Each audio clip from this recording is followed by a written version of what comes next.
Assalamualaikum warahmatullahi wabarakatuh. Pada video pembelajaran kali ini, Ibu akan membahas tentang sistem pencernaan pada manusia.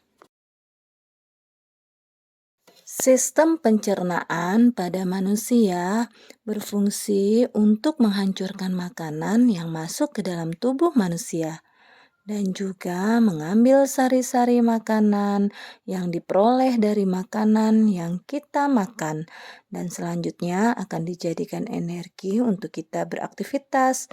Seperti apa ya proses sistem pencernaan manusia? Yuk kita simak videonya sampai selesai.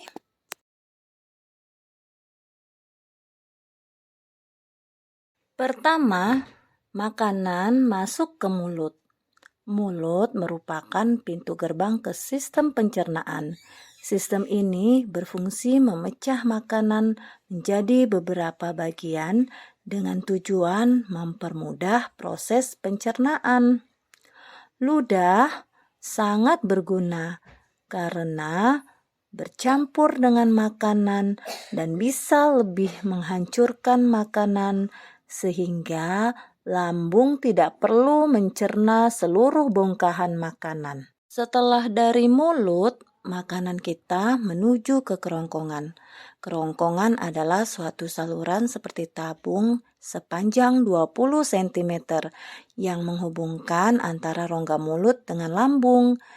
Di dalam kerongkongan terjadi gerakan peristaltik, yaitu gerakan meremas yang dilakukan oleh dinding kerongkongan untuk membuat makanan terdorong masuk ke dalam lambung. Dari kerongkongan, makanan masuk ke dalam lambung. Lambung adalah bagian dari organ pencernaan manusia yang paling elastis. Lambung berbentuk seperti kantong dan terletak di dalam rongga perut sebelah kiri bagian atas. Di dalam lambung, makanan mengalami pencernaan secara mekanik dan kimiawi. Pencernaan mekanis dilakukan oleh dinding otot lambung yang meremas dan mengaduk makanan. Pencernaan kimiawi dilakukan oleh getah lambung yang dihasilkan oleh kelenjar getah lambung. Getah lambung mengandung enzim pepsin, enzim renin, dan asam klorida. Enzim pepsin berfungsi untuk memecah protein menjadi pepton. Enzim renin berfungsi mengendapkan protein susu menjadi kasein. Asam klorida atau HCl berfungsi untuk mengasamkan makanan dan membunuh kuman yang masuk bersama makanan. Setelah dari lambung, makanan pergi ke usus halus. Usus halus merupakan usus terpanjang dalam saluran pencernaan karena panjangnya 6-7 meter. Di dalam usus halus terdapat cairan khusus untuk membantu penyempurnaan pencernaan makanan. Usus halus terdiri dari 3 bagian, yaitu usus 12 jari, usus kosong, dan usus penyerapan. Usus 12 jari atau duodenum memiliki panjang sekitar 25 cm. Usus 12 jari mencerna makanan dengan bantuan getah pankreas dan getah empedu. Getah pankreas dihasilkan oleh kelenjar pankreas.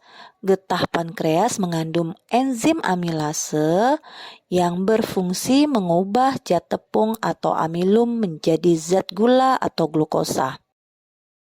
Enzim tripsin berfungsi mengubah pepton menjadi asam amino. Enzim lipase berfungsi mengubah lemak menjadi asam lemak dan gliserol. Kalau getah empedu dihasilkan oleh hati dan disimpan ke dalam kantong empedu. Getah empedu berfungsi untuk mencerna lemak. Usus kosong atau jejunum terletak antara usus 12 jari dan usus penyerapan usus kosong. Memiliki panjang sekitar 2,5 meter dan berfungsi untuk mencerna lebih lanjut makanan yang telah dicerna oleh usus 12 jari. Terakhir, ini adalah usus penyerapan yang merupakan tempat penyerapan sari-sari makanan.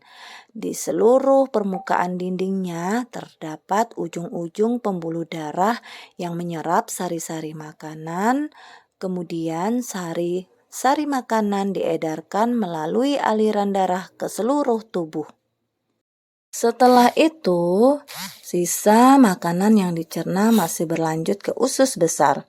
Usus besar berfungsi menyerap cairan vitamin dan mineral dari sisa makanan yang telah diserap oleh usus halus.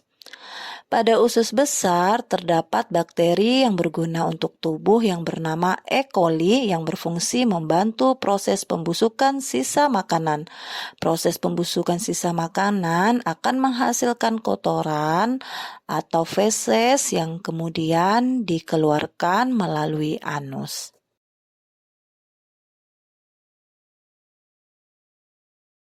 Organ terakhir yang bernama rektum.